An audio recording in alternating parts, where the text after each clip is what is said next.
सोचो अगर सामने के दांत गिर जाएं तो स्माइल छुपानी पड़ेगी और पीछे के दांत गिर जाएं तो चबाने में मुश्किल होगी। हाय, मैं हूं आपकी डेंटिस्ट और ये है डेंटल स्नैप, स्माइल का शॉर्टकट। आज इस वीडियो में हम लोग बात करने वाले हैं डेंटल इम्प्लांट के बारे में, क्योंकि आपने हर जगह सुना होगा dental implant, dental implant, dental implant, लेकिन वो चीज क्या है, कैसे होता है, वो सब जानना है। तो इस वीडियो में हम लोग बहुत सिंपल तरीके से जानेंगे डेंटल इम्प्लांट होता क्या है, उसका प्रोसीजर क्या होता है, उसकी कॉस्ट कितनी आती है, क्या वो लाइफ टाइम तक होता है या सिर्फ टेम्पररी सॉल्यूशन है। डेंटल इम्प्लांट एक आर्टिफिशियल टूथ होता है जो छोटा सा स्क्रू टाइप का होता है, जो टाइटेनियम से बनता है। लेकिन टाइटेनियम ही क्यों, कोई और सा मेटल क्यों नहीं, बताती हूँ। टाइटेनियम जो होता है वो हमारी बॉडी के साथ बायोकम्पैटिबल होता है। बायोकम्पैटिबल, ये क्या चीज आ गई। बायोकम्पैटिबल का मतलब होता है जो हमारी बॉडी होती है ये उसके साथ कोई रिएक्शन नहीं करता है, मतलब इसकी वजह से बॉडी में कोई एलर्जी या किसी भी तरीके की कोई रिएक्शन नहीं होती है। एंड सबसे बेस्ट पार्ट, ये हमारी बॉडी के साथ फ्यूज हो जाता है। हम जिस भी हड्डी में इसको डालते हैं तो ये हड्डी के साथ फ्यूज हो जाता है नॉर्मल दांत की तरह, जो हमारा असली दांत होता है। और फिर इसके ऊपर लगता है एक क्राउन जो हमारे दांत के डिजाइन का होता है, शेप का होता है और सेम कलर का होता है। तो कोई पहचान ही नहीं सकता कि आपका असली दांत है या डेंटल इम्प्लांट है। लेकिन डेंटल इम्प्लांट जरूरी क्यों है? डेंटल इम्प्लांट की बात नहीं है यहाँ पर। आपका कोई भी दांत गिर जाता है तो उसको रिप्लेस करना जरूरी है, क्योंकि बहुत से बदलाव होते हैं मुंह के अंदर, जैसे कि खाना चबाने में आपको दिक्कत होगी। दूसरी चीज होती है अगल बगल के दांत हिलने लगते हैं और उस जगह पे आने लगते हैं जहाँ पे आपका दांत गिरा था, उसकी वजह से आपके दांत टेढ़े मेढ़े होने लग जाते हैं। और फिर धीरे धीरे लॉन्ग टर्म पे जब चीजें जाती है ना, बहुत सालों तक अगर आपने नहीं रिप्लेस करवाया है, तो फिर फेस का जो शेप होता है वो भी चेंजेस आने लगते हैं। कुछ रिप्लेसमेंट ऑप्शंस भी हैं दांत जब गिर जाता है उसके बाद के लिए, जैसे डेंचर हो गया, ब्रिज हो गया, इम्प्लांट हो गया। डेंचर क्या होता है? डेंचर एक रिमूवेबल हमारा अप्लायंस होता है, मतलब एक ऐसा दांत का फॉर्म होता है जिसको हम लगाते हैं, निकालते हैं खुद से, उसकी हर रोज क्लीनिंग करनी होती है, तो ये हमारा फिक्स्ड नहीं होता है।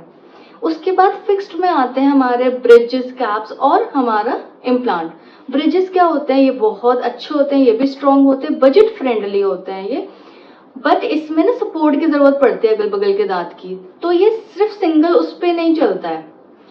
डेंटल इम्प्लांट की अगर बात करें, ये हमारा नेचुरल दांत की तरह होता है, ओरिजिनल, देखने में भी, फील करने में भी, खाने में भी, हर चीज में।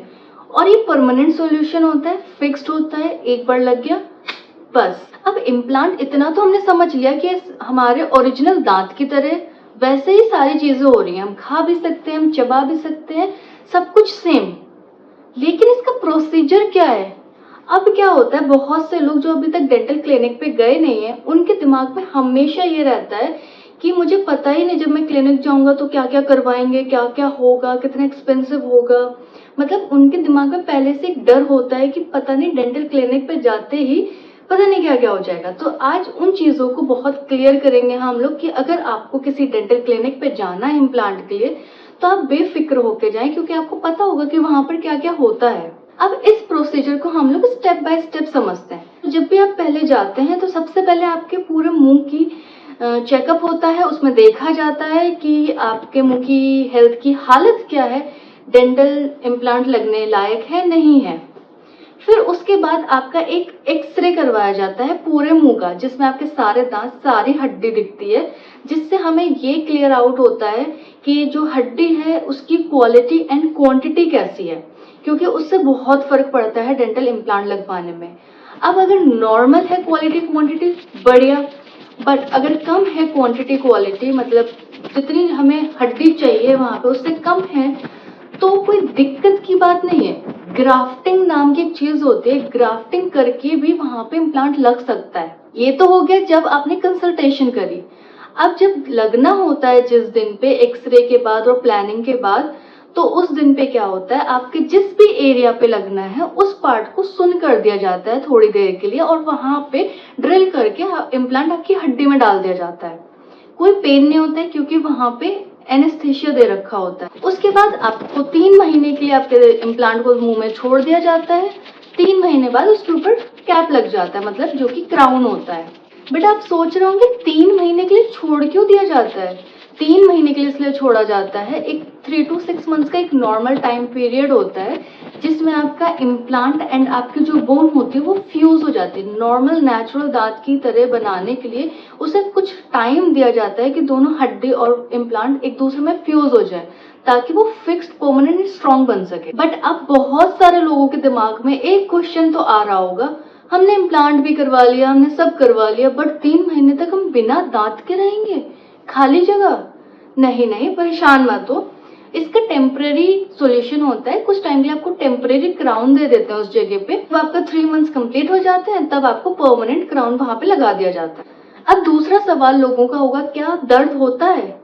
तो मैंने इस वीडियो में पहले भी आपको ये बताया कि वहां के एरिया को सुन कर दिया जाता है, एनेस्थीसिया दिया जाता है, तो उस टाइम नहीं दर्द होता है आपको। बट हाँ, 1-2 दिन तक आपको उसके बाद थोड़ा सा स्वेलिंग, डिस्कम्फर्ट एंड हल्का फुल्का पेन रह सकता है। वो बहुत ही नॉर्मल सी चीज है, वो आप दांत निकलवाते हैं तब भी होता है, आरसीटी करवाते हैं तब भी थोड़ा बहुत हो ही जाता है। तो उसमें डरने की जरूरत नहीं, क्योंकि उसकी दवाई 2-3 दिन की आपको दी जाती है खाने के लिए, तो उसकी टेंशन नहीं। अब इम्प्लांट लगवाने के फायदे क्या क्या हैं वो भी जान लेते हैं। पहला फायदा, ये नेचुरल दांत की तरह दिखता है और वैसे ही काम करता है। दूसरा फायदा है, जो आप नॉर्मल दांत से खाते हैं आप डेंटल इम्प्लांट से भी खा सकते हैं, कोई दिक्कत की बात नहीं है। तीसरा फायदा है, ये 15 से 20 साल आराम से चलता है और अगर आप अपने मुंह की अच्छे से केयर करते हैं तो आपके लाइफ टाइम तक चलेगा ये। चौथा फायदा है, अगल बगल के दांत एकदम सेफ रहते हैं, किसी का सपोर्ट लेने की जरूरत नहीं है, क्योंकि ये 1 मैन आर्मी है। पांचवा फायदा, सबसे इम्पोर्टेंट, ये आपका कॉन्फिडेंस बढ़ाता है लोगों से बात करने में, स्माइल करने में। फायदे तो जान लिए हैं, अब जानते हैं कि क्या क्या ऐसी पॉसिबिलिटीज हैं जहाँ पे इम्प्लांट लगने के चांसेस कम हो जाते हैं या नहीं लगा पाते हम। तो पहला जो है वो आपकी बोन क्वांटिटी और क्वालिटी। अगर बोन बहुत ही ज्यादा गल चुकी है आपके मुंह में, आपने बहुत टाइम तक अगर रिप्लेस नहीं किया था कोई दांत, और इन्फेक्शन की वजह से बहुत ही ज्यादा छोटी हो गई है और ग्राफ्टिंग से भी अगर पॉसिबल नहीं है तो वहां पे चांसेस थोड़े कम होते हैं। बट ऐसा होता नहीं, ग्राफ्टिंग से वैसे हो जाता है। बट फिर भी एक वर्स्ट सिनेरियो लेके चले तो बहुत ही अगर कम हो गई है बोन तो एक चांसेस है कि जहाँ पे थोड़ा सा मुश्किल हो सकता है। दूसरा जो हमारा रीजन है वो डायबिटिक पेशेंट के लिए होती है, जिनकी अनकंट्रोल्ड रहती है, उनमें दिक्कत है लगवाने की। बट अगर जिनकी कंट्रोल रहती है उनमें कोई दिक्कत नहीं है। सिंपल सी चीज है, डायबिटिक जो पेशेंट होते हैं उनमें हीलिंग थोड़ी सी स्लो होती है, ये हमें सबको पता है। तो बस यही एक चीज होती है, बाकी इम्प्लांट लगवाने में कोई दिक्कत नहीं है। अगर आप कंट्रोल डायबिटीज में हैं, थोड़ा हीलिंग स्लो रहेगा, बट आपको बीमारी है इस वजह से हीलिंग स्लो है। कुछ लोगों को बिना बीमारी की भी हीलिंग स्लो होती है, वो कौन है? स्मोकर्स। जो रेगुलर स्मोकिंग करते हैं उनमें सेम टू सेम यही होता है कि उनमें हीलिंग स्लो होती है और एक थोड़ा सा कॉम्प्लिकेशन बनता है। एक बहुत ही इंपॉर्टेंट चीज है, मतलब वो सिर्फ इम्प्लांट के लिए नहीं है, आपके नॉर्मल दांतों के लिए भी है। अगर आप अच्छे से केयर कर रहे हैं, अच्छे से साफ रखे हुए हैं मुंह को, तो आपके ना दांत जो नेचुरल है वो खराब होंगे, ना आपका इम्प्लांट खराब होगा। तो ये सिर्फ उनके लिए नहीं है जिनको इम्प्लांट लग रहा है, जिनको नहीं भी लगा है, जिनके दांत पूरे सही हैं, ये उनके लिए भी है। Oral hygiene is very important. अब बात करते हैं कितने पैसों में होता है, क्या कॉस्ट पड़ता है इसका। देखिए, अगर मैं सच सच बताऊं, ये एक्सपेंसिव भी है और नहीं भी है। समझे नहीं ना, मैं बताती हूँ। देखिए, होता क्या है, जैसे आप एक आरसीटी करवा रहे हैं, आपको दांत निकलवाने का पैसा लगेगा, आरसीटी का पैसा लगेगा, उसके कैप का पैसा लगेगा, और सपोर्टिंग स्ट्रक्चर से हम लोग सपोर्ट लेते हैं बगल वाले दांतों से, तो उसके कैप को मिला के भी 2-3 कैप हो जाते हैं, एक आरसीटी हो जाता है, एक्सट्रैक्शन, सबको मिला के जो एक अमाउंट पड़ता है वो एक आपके इम्प्लांट में पड़ सकता है। बस फर्क ये होता है कि आपको अलग अलग स्टेप्स में देना होता है। इसमें ये होता है कि आपका एक ही सिंगल प्रोसीजर वर्क होता है।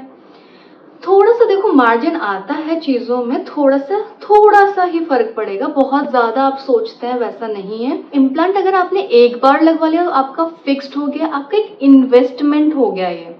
तो मेरे हिसाब से फ़ायदा ही है, अगर आप लगवा सकते हैं तो बेस्ट ऑप्शन है, नहीं तो फिर क्राउन कैप्स वगैरह तो है ही ऑप्शन में। और अगर पैसों की बात करें, आप बोल रहे हैं कि एग्जैक्टली पैसे बताएं, तो ये डिपेंड करता है, कहीं पे 10, 15, 20 हज़ार से भी शुरू होता है, कहीं पे ज़्यादा भी होता है।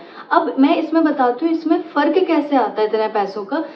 ये आता है आपकी बोन क्वालिटी एंड क्वांटिटी की वजह से। अगर आपकी बोन सही है तो बहुत ज़्यादा फर्क नहीं आता है, बट आपके में ग्राफ्टिंग वगैरह करनी पड़ रही है तो उसका भी एडिशनल एड ऑन होता है, तो उसकी वजह से थोड़ा सा एक्सपेंसिव पड़ जाता है। बाकी बहुत ज़्यादा फर्क नहीं पड़ता। एक सवाल मेरा आप लोगों से, जो भी ये वीडियो देख रहे हैं, अगर आपके पास ये 3 ऑप्शन हो, अगर आपका दांत गिर गया तो आप क्या चूज करेंगे? ब्रिज, डेंचर और इम्प्लांट, और क्यों करेंगे? अगर आप इस वीडियो में यहाँ तक आ चुके हैं, आपने अगर ये वीडियो यहाँ तक देख ली है, तो पहली चीज तो थैंक यू, एंड दूसरी चीज आपको बहुत कुछ समझ तो आया ही होगा, एंड आई होप इंफॉर्मेटिव रही होगी ये वीडियो आपके लिए। और ऐसी वीडियो अगर आप देखना चाहते हैं और चीजें समझना चाहते हैं तो आप इस चैनल को सब्सक्राइब करें, ताकि नेक्स्ट जो भी टॉपिक आए वो मिस ना हो आपसे। एंड जो भी आपको लगता है जिनको ज़रूरत है इस वीडियो के इस टाइम पे, जिनके दांत में दिक्कत हो रही है, आप उनके साथ शेयर कर सकते हैं।